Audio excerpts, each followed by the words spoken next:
तुम्हें मालूम है, तुमने हाथ को मेरे को पकड़ा है। हाथ छुड़ाई जात हो निवल जान की मोरी,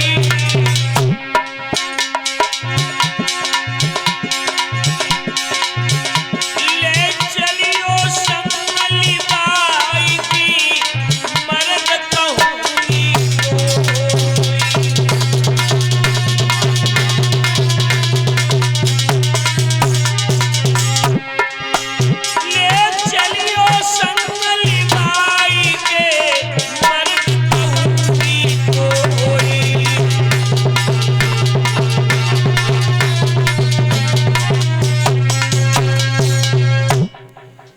याती ने नाना भाव से समझाया, बोले जाओ तुम, हम ऐसा नहीं कर सकते। क्यों? तू एक ब्राह्मण की लड़की और हम यदुवंशी हैं, जाओ।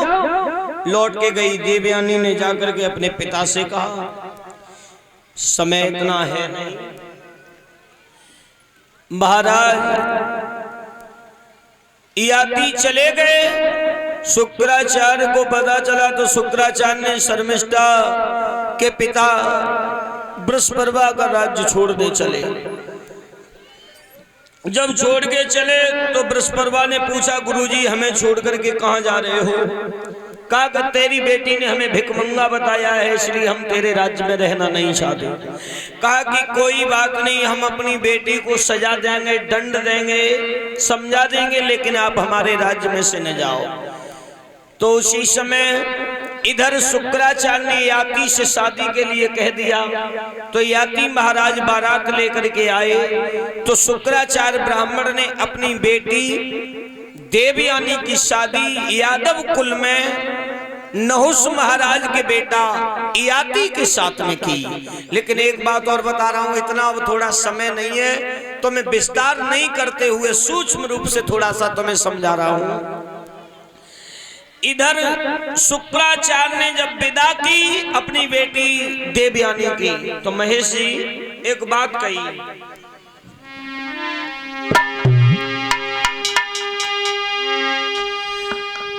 विदा के समय शुक्र ने कही, राजनीश का विश्वास न हो,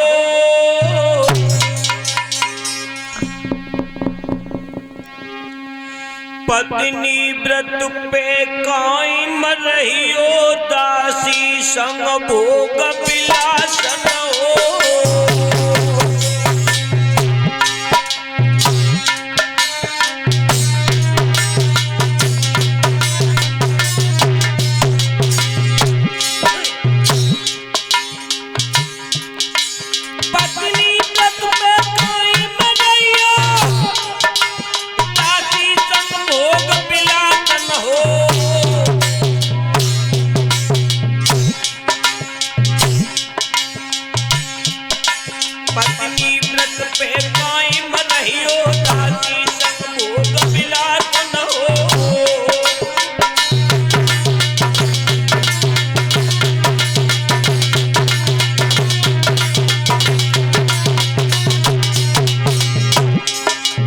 राजन एक बात का ध्यान रखें,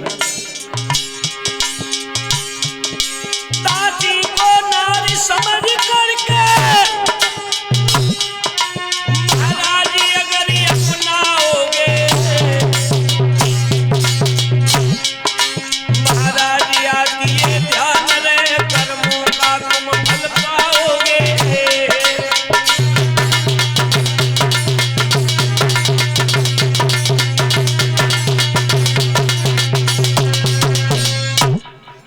भक्तों, कहा कि अगर दासी के साथ में भोग विलास हो गया तो समझ लेना उसी तरह तुम अपने कर्मों का दंड भोगोगे, तुम पे बुढ़ापा आ जाएगा। इतनी बात कहने के बाद विदा कर दिया। विदा करने के बाद भगवत प्रेमियों, एक दिन देखा ये बड़े आनंद से रह रहे थे और ये शर्मिष्ठा बहुत सुंदर थी, देखने में बहुत सुंदर थी। तो एक दिन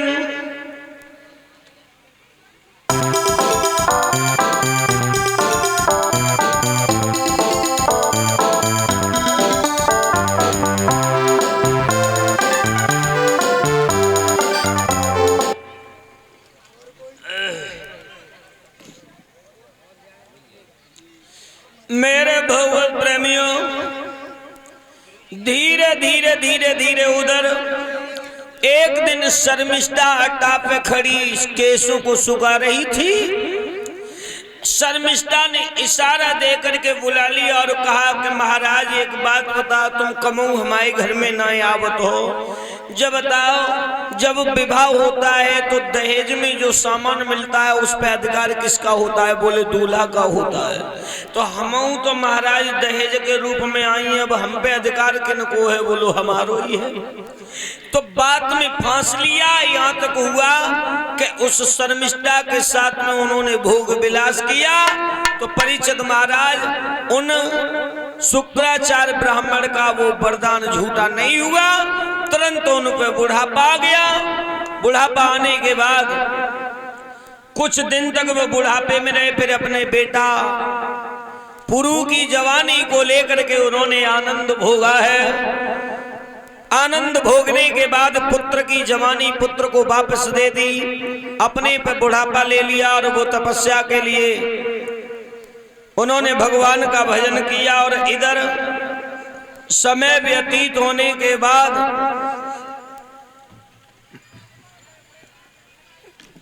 धीरे धीरे धीरे धीरे